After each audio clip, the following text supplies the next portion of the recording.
Millions of people across the North American continent are preparing for what's being described as the biggest astronomical event of the decade, a total solar eclipse. Unfortunately, the phenomenon will be less dramatic here in the UK, but a partial eclipse could be visible in some bits of the country. Joining us live from Montreal is travel editor Simon Calder. Simon, you look fantastic. Tell us why you're wearing the specs.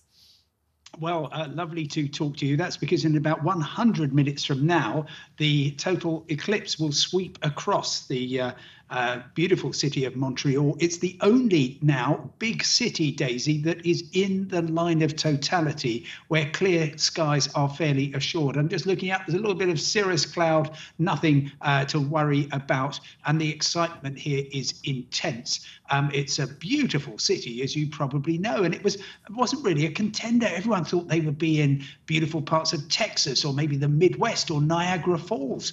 Quebec generally has pretty lousy weather at this time of year, but I waited until the last possible moment. Yesterday morning, I booked my flight out to Montreal because that looked like the best place to see it. It was the very last economy class seat on the Eclipse Express. Got in last night and I've just been out and about enjoying the atmosphere in the city, because it is this astonishing astronomical event which everybody is quite rightly getting very excited about. I wanted to ask you, Simon, what the atmosphere, you said you've been enjoying the atmosphere, but is there a real sense of excitement? Were people talking about it on your plane as you were flying towards it?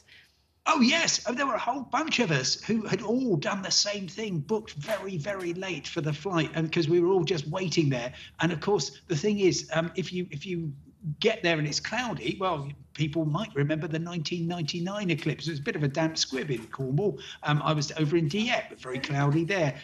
Yeah, really exciting event, but not quite the same as clear skies. And so, yes, people are converging on the heart of the city. It's only going to be total for about 90 seconds here. It's not on the absolute center line, but you will get a total eclipse.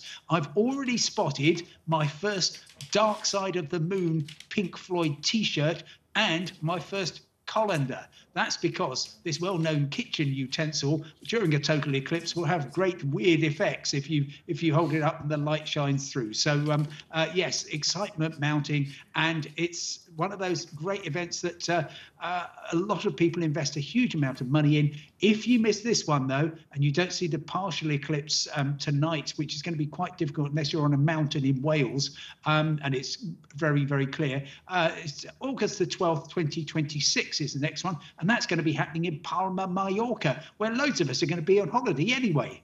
Well, that does sound a little bit more manageable for most of us, whizzing over to Mallorca rather than doing what you did and checking where to fly and heading off to Montreal. And Simon, I think you're going to be joining Mike Graham later on to talk about the eclipse. Yes, so I'm very much hoping to be continuing to talk to the talkTV viewers as this, first of all, in the build-up, and then just, I think, probably it will be minutes after the total eclipse has ended. But I'm very excited about it. Simon, well, don't lose your specs. Hold on to your colander